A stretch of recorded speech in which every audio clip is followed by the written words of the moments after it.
Hello my dear students, हम यहाँ पर बात कर रहे हैं एसएचएम की सिंपल हार्मोनिक मोशन और एसएचएम के एग्जाम्पल की हम बात कर रहे थे। यहाँ पर हमने कंडीशन देखा था, अगर कोई पार्टिकल, कोई बॉडी, कोई सिस्टम एसएचएम परफॉर्म कर रहा है, सिंपल हार्मोनिक मोशन परफॉर्म कर रहा है, इसका मतलब उसका acceleration is directly proportional to negative of displacement. ये हमने सारे कॉन्सेप्ट देखे। हमने लास्ट लेक्चर में स्प्रिंग ब्लॉक सिस्टम देखा था। स्प्रिंग ब्लॉक सिस्टम का टाइम पीरियड हमने डिराइव किया था, that is T is equal to 2 pi root m/k।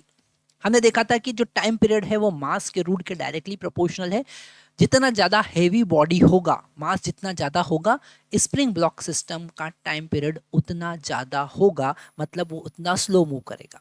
और अगर स्प्रिंग कांस्टेंट की बात करें तो जितना हेवी स्प्रिंग होगा, ठीक है, जिसका स्प्रिंग कांस्टेंट जितना ज्यादा होगा, उतना स्ट्रांग जितना स्प्रिंग होगा, उतना कम टाइम कांस्टेंट होगा और वो उतना फास्ट मूव करेगा। तो ये सारे कॉन्सेप्ट हमने देखे थे। स्प्रिंग ब्लॉक सिस्टम का टाइम पीरियड हमने लास्ट लेक्चर में डिराइव किया था। हमने देखा था कि अगर हम हॉरिजॉन्टल सिस्टम की बात करें या वर्टिकल सिस्टम की बात करें, दोनों केस में टाइम पीरियड सेम होता है।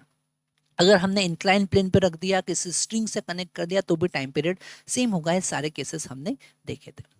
आज हम इसी कॉन्सेप्ट को फिर से देख रहे हैं, पर यहाँ पर हमारा जो कॉन्सेप्ट ऑफ डेरिवेशन है वो चेंज हो गया है।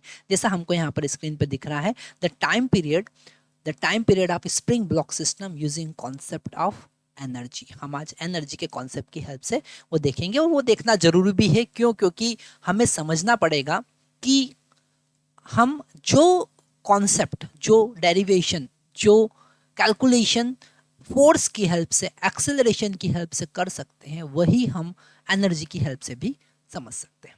ठीक है, तो यहाँ पर वही हम देख रहे हैं, पर हम थोड़ा सा एक बार रिकेप ले लेते हैं। अगर हमने एक एक स्प्रिंग से, जैसा हमको डायग्राम में दिख रहा है, एक स्प्रिंग से एक ब्लॉक को कनेक्ट किया जिसका मास है कैपिटल M और स्प्रिंग कांस्टेंट है कैपिटल K। ओके, तो इस टाइप के सिस्टम का टाइम पीरियड जो होता है वो होता है 2 पाई रूट m/k। ये हमने देखा था, m/k। ओके, और इसी को आज हम डिराइव करेंगे यूजिंग कॉन्सेप्ट ऑफ एनर्जी। अच्छा, यहाँ पर हम अगर इसे डिराइव करें तो अगर हमने यहाँ पर इसको x डिस्प्लेसमेंट दिया तो स्प्रिंग में पोटेंशियल एनर्जी स्टोर होगी और ब्लॉक में काइनेटिक एनर्जी, ब्लॉक के पास काइनेटिक एनर्जी आ जाएगा, क्योंकि there is some velocity of block. Okay, तो यहाँ पर अगर हम एनर्जी की बात करें, टोटल एनर्जी की अगर हम बात करें, अगर हम बात करते हैं टोटल एनर्जी की, अगर हम बात करें तो kinetic energy plus potential energy is equal to total mechanical energy. और ये मैकेनिकल एनर्जी जो है वो सिस्टम में क्या होगी? कांस्टेंट होगी। जो भी हमने उस स्प्रिंग को स्ट्रेच करने में वर्क किया है वो सिस्टम में मैकेनिकल एनर्जी के फॉर्म में स्टोर हो जाएगी और वो कांस्टेंट रहेगी, वो कंटिन्यूसली ऑसिलेट करेगी। पोटेंशियल एनर्जी तो काइनेटिक एनर्जी, काइनेटिक एनर्जी तो पोटेंशियल एनर्जी, वो चलता रहेगा। ठीक है, यहाँ पर अगर हम काइनेटिक एनर्जी की बात करें तो काइनेटिक एनर्जी होगा 12mv², और अगर हम पोटेंशियल एनर्जी की बात करें तो 1/2kx² होगा। That is equal to total mechanical energy. हमको पता है अगर हमने स्प्रिंग को एक्स एक्सटेंशन दिया है या कंप्रेशन दिया, मतलब एक्स डिस्प्लेसमेंट दिया है, तो उसमें पोटेंशियल एनर्जी कितना स्टोर होगा। कंप्रेशन के केस में भी और एक्सटेंशन के केस में, दोनों में सेम अमाउंट ऑफ डिस्प्लेसमेंट पर same amount of energy, elastic potential energy store होता है। तो ये हमने फार्मूला लिखा। अब हम इसे डिफरेंशिएट करते हैं विथ रिस्पेक्ट टू टाइम। तो यहाँ पर डिफरेंशिएट किया with respect to time, time के रिस्पेक्ट में हमने उसे डिफरेंशिएट किया।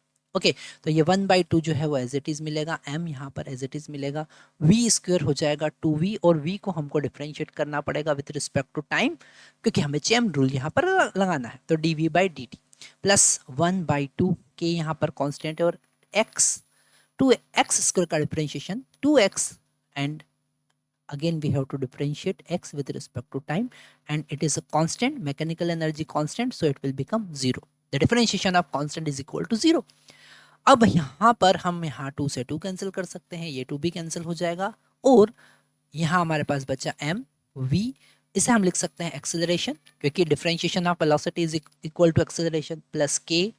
Okay, x as it is, and this differentiation of position is equal to velocity is equal to 0। तो वेलोसिटी यहाँ पर कैंसिल हो जाएगा, हमको मिलेगा M A is equal to minus K into X. So A is equal to minus K by M into X. तो वही concept वापस से हमने डिराइव कर लिया using the concept of energy. तो यहाँ पर हमने जो कॉन्सेप्ट देखा वो वही कॉन्सेप्ट हमने डिराइव किया है, वही फार्मूला हमने डिराइव किया है। यहाँ से आप ओमेगा स्क्वायर कंपेयर करेंगे तो omega square, this omega square will become equal to K by M and omega will become equal to root K by M and time period will become T is equal to 2 pi root M by के।